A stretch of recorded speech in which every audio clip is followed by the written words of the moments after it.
其實生命呢係真係好脆弱㗎咋，我哋唔好浪費啲時間去被一啲傷害我哋嘅人，或者消耗我哋能量嘅人，去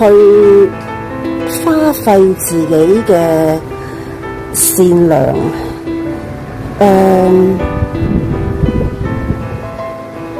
身體健康，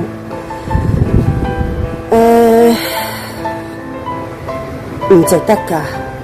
所以大家要珍惜自己生存喺呢個世界上嘅每一分每一秒，唔好浪費，唔好將自己嘅時間花費喺唔值得嘅事情或者人身上。